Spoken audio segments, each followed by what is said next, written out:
حضرت امام علی علیہ السلام نے گستاخ رسول کی کیسے زبان کاٹی۔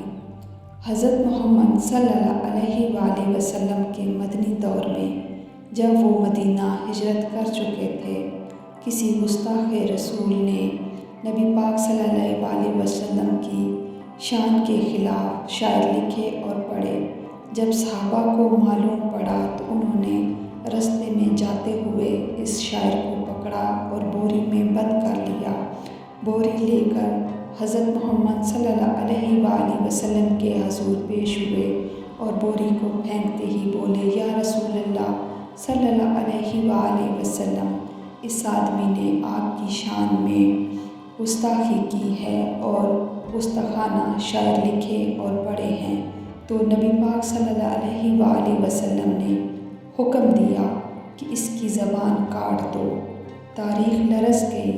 مکہ میں جو پتھر مارنے والوں کو معاف کر دیتے تھے، کوڑا کرکٹ پھینکنے والی کی تیمارداری کرتے تھے، آخر ایسا مدینے میں آ کر کیا ہوا ہے؟ بعض صحابہ کرام نے عرض کی، یا رسول اللہ صلی اللہ علیہ وآلہ وسلم، میں اس کی زبان کاٹنے کی شہادت حاصل کروں گا۔ تو آپ صلی اللہ علیہ وآلہ وسلم نے فرمایا، نہیں، تم نہیں۔ تب آپ صلی اللہ علیہ وسلم نے حضرت امام علی علیہ السلام کو حکم دیا کہ اس کی زبان کاٹ دو۔ حضرت محمد صلی اللہ علیہ وسلم کا کہنا تھا کہ حضرت امام علی علیہ السلام نے بوری اٹھائی اور باہر نکلے اور جناب قمر کو حکم دیا کہ میرا اونٹ لے کر آؤ۔ جناب قمر حضرت امام علی علیہ السلام کے اونٹ کو لے آئے اور اس در حضرت امام علی علیہ السلام نے اس شاعر کو بوری سے نکال دیا اور اس کو 2000 درہم دے کر اونٹ پر بٹھا دیا اور کہا کہ جاؤ، بھاگ جاؤ، میں ان کو دیکھ لوں گا۔ یہ دیکھنا تھا لوگوں کا کہ لوگ حیران ہو گئے اور بولے، یا اللہ، یہ ہم کیا دیکھ رہے ہیں؟ حضرت علی علیہ السلام نے تو نبی پاک صلی اللہ علیہ وسلم کی کبھی نافرمانی نہیں کی۔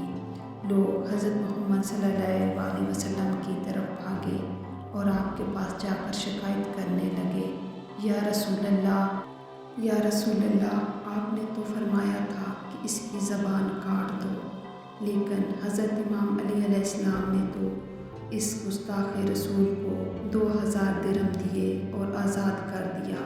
نبی پاک صلی اللہ علیہ وسلم مسکرائے اور فرمایا، میری بات علی علیہ السلام سمجھ گئے، لیکن افسوس تم لوگ نہیں سمجھے۔ وہ لوگ پریشان ہو کر چل دیے کہ یہی تو کہا تھا کہ زبان کاٹ دو۔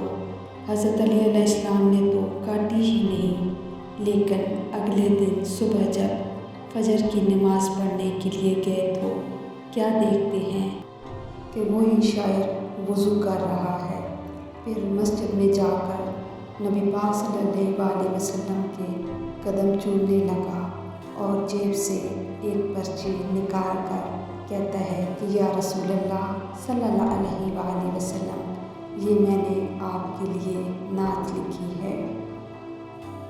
اور یوں ہوا کہ حضرت علی علیہ السلام نے گستاخ رسول صلی اللہ علیہ وسلم کی زبان کاٹ کر اسے مدحت رسالت والی زبان میں تبدیل کر دیا۔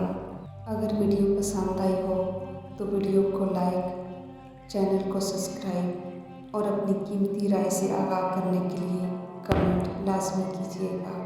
جزاک اللہ۔